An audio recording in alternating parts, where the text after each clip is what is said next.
আমেদাবাদ বিমান দুর্ঘটনার পরে সোশ্যাল মিডিয়া জুড়ে ছড়িয়ে পড়েছে একটি ছবি।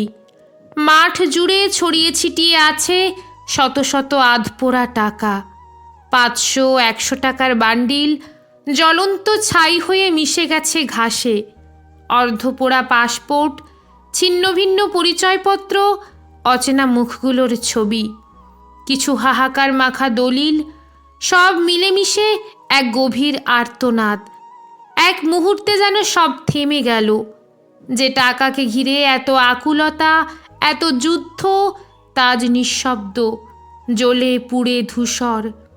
কি নিঃসঙ্গ সে মৃত্যু, কি নির্মম সে পরিণতি। প্রতিদিন আমরা টাকার জন্য ছুটে চলি। কেউ ঘুম ভেঙে প্রথম ট্রেন ধরেন, কেউ রাত জেগে ফাইল সাজান, কেউ নিজের আনন্দগুলো বন্ধক রেখে ভবিষ্যৎ সুরক্ষায় বিনিয়োগ করেন। কেউ ভালোবাসাকে সময় দিতে পারে না, কেউ ছেলেমেয়ের মুখ থেকে হাসি ছিনিয়ে নেন স্ট্যাটাসের জন্য, কেউ সম্পর্কের ওপর ফেলে দেন হিসেবের ছায়া।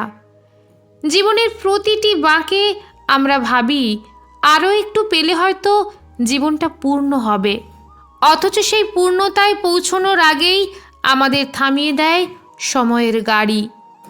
সত্যি বলতে কি, আমরা যত টাকা জমাই, জীবন ততটা সময় দেয় না তাকে ছুঁয়ে দেখার। কেউ যেতে পারে না সেই পাহাড়ে যেখানে বলেছিল একদিন যাব। কেউ হাতে তুলতে পারে না সেই প্রিয় খাবারের প্লেট, কারণ আজ ডায়েট। আর কেউ সাহস পায় না মনের মানুষটিকে বলতে, ভালোবাসি তোমায়। আমেদাবাদের সেই পোড়া নোটগুলো যেন সেই না বলা কথাগুলোর গোপন চিঠি, যা আগুনের আঁচে আজ চিরতরে নিশ্চিহ্ন। জীবনের আসল সম্পদ কি টাকা না ভালোবাসা? আইসিইউতে শুয়ে থাকা এক মানুষ ভাবেন না আরও একটা প্রজেক্ট নিতাম, ভাবেন শেষবারের মতো যদি মায়ের মুখটা দেখতে পেতাম।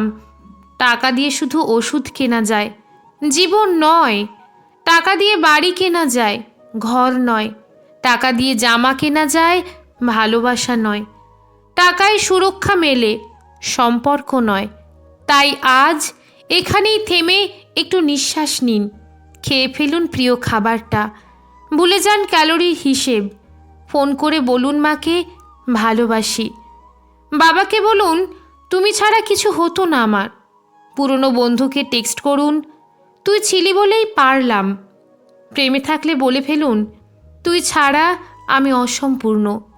হয়তো আগামী সেকেন্ডটাই শেষ সেকেন্ড, কে জানে। আমেদাবাদের সেই ছাই হয়ে যাওয়া টাকাগুলো, সেই অন্ধকারে ঢেকে যাওয়া যাত্রাপথ আমাদের সামনে রেখে গেল এক কঠিন প্রশ্ন। শেষে থেকে যায় কি? টাকা নয়, মানুষ, সম্পর্ক, ভালোবাসা। তাই প্রাণ খুলে বাঁচুন, সর্বস্ব দিয়ে ভালোবাসুন।